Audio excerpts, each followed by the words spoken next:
নমস্কার বন্ধুরা, গ্রীষ্মের দুপুরে আজ আমি এক সুস্বাস্থ্যকর রেসিপি নিয়ে এসেছি। নিম পাতা দিয়ে গ্রীষ্মের সব সবজি দিয়ে তেঁতুর ঝোল, যেটা এই গরমে শরীরের জন্য কিন্তু খুবই উপকারী। বাচ্চা বড় বুড়ো সবাই কিন্তু এটা খেতে পারে। আমার উপকরণে কি কি লাগছে: বেগুন নিয়েছি, ঝিঙে নিয়েছি, ভেন্ডি নিয়েছি, বরবটি, কাঁচকলা, পেঁপে, সজনে ডাঁটা। আর তেতো আমি যেটা করব বলেছিলাম, সেজন্য আমি কিছু নিম পাতা আমি ধুয়ে রেখেছি। সব সবজিগুলো কিন্তু আমি কেটে আগে থেকেই পরিষ্কার করে ধুয়ে রেখেছি। আপনারা যদি ইচ্ছা করেন তাহলে এর সঙ্গে কিন্তু একটা আলুও দিতে পারেন, আমি সেটা দিইনি। এবার একটা কড়াইয়ে আমি তেল গরম করে নিয়েছি। তেল গরম হয়ে গেলে প্রথমেই আমি কাঁচকলা আর পেঁপেগুলো গরম তেলে দিয়ে দিয়েছি। প্রথমেই কিন্তু কোনো ফোড়ন দেওয়ার দরকার নেই। কাঁচকলা আর পেঁপেগুলো প্রথমে একটু হালকা ভেজে নিতে হবে, তারপর আমি কিন্তু দেখুন বাকি সবজিগুলো পরপর দেব।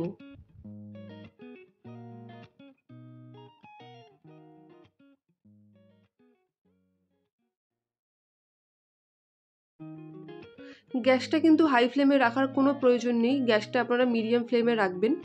কাঁচকলা পেঁপেগুলো ভাজা হয়ে যাওয়ার পর আমি বেগুনের টুকরোগুলো দিয়ে দিলাম। এরপর বেগুনের টুকরোগুলো দিয়েও হালকা করে আমি ভেজে নেব।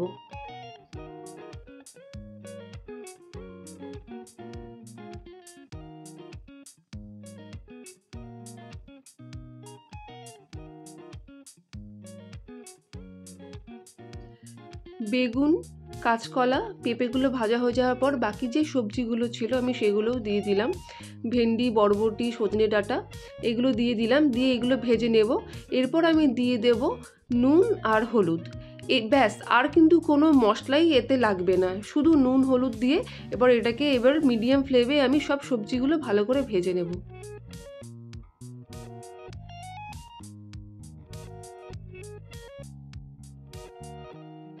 সবজিগুলো একটু ব্রাউনিশ কালার আসা অবধি আমি অপেক্ষা করব, ততক্ষণেই ভেজে নেব।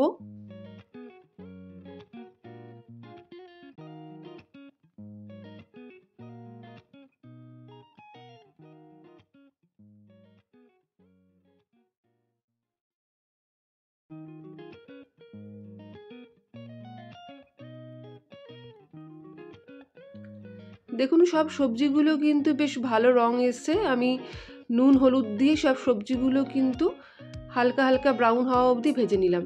এরপর আমি একটা সসপ্যানে আগে থেকে জল গরম করে রেখেছিলাম, সেই জলটা কিন্তু এই সবজিতে দিয়ে দিলাম। আপনাদের প্রয়োজন মতন যে ঝোলটা দরকার আপনি সেই রকম আপনারা ঝোলটার জন্য জল দেবেন। যে কোনো রান্নায় কিন্তু গরম জল দিলে তার স্বাদ কিন্তু বজায় থাকে, আপনারা তাই গরম জল দেওয়ারই চেষ্টা করবেন। আমি জল দিয়ে এটা আমি ফুটিয়ে নিলাম এবং সেটা ঢাকা দিয়ে রেখেছিলাম যাতে তাড়াতাড়ি এটা সেদ্ধ হয়ে যায়। দেখুন আমার ঝোলটা কিন্তু ফুটে উঠেছে।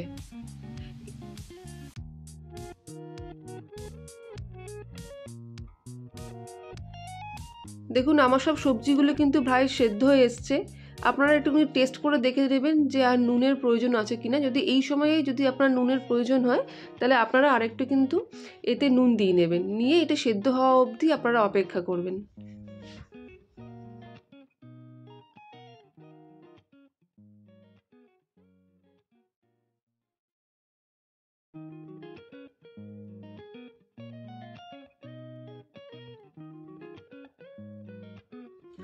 আমার সব সবজি কিন্তু খুব সুন্দর করে সেদ্ধ হয়ে গেছে।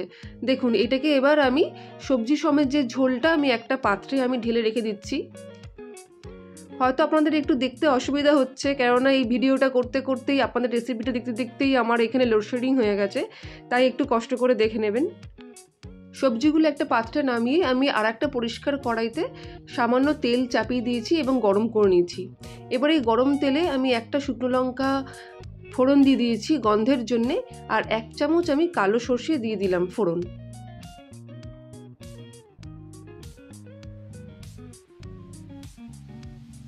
দেখুন সর্ষে আর শুকনো লঙ্কাটা আবার ভাজা হয়ে গেছে। এরপর আমি আগে থেকে যে নিম পাতা ধুয়ে রেখেছিলাম সেই নিম পাতাগুলো আমি তেলের মধ্যে দিয়ে নিচ্ছি।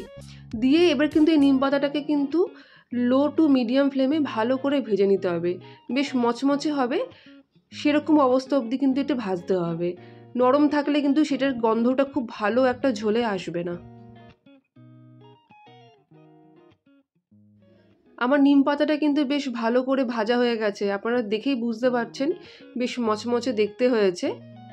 এই অবস্থাতেই কিন্তু আমি গ্যাসটা সিম করে দিয়ে আমার আগে থেকে যে সবজির ঝোলটা আছে এটা আমি ঢেলে দেবো।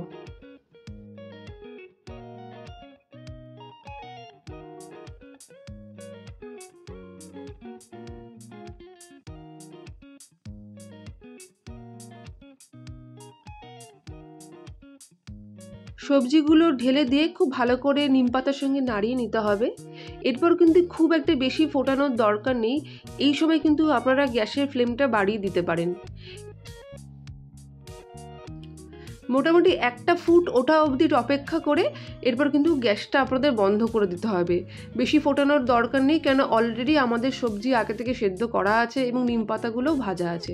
দেখুন আমার নিম পাতা দিয়ে তেঁতুল ঝোল কিন্তু পুরোপুরি রেডি, একদম দুপুরবেলা গরম গরম ভাতের সঙ্গে খাওয়ার জন্য প্রস্তুত, যেটি কিন্তু শরীরের জন্য খুব উপকার। আপনারাও এইভাবে বানিয়ে দেখবেন এবং অবশ্যই জানাবেন কেমন হলো।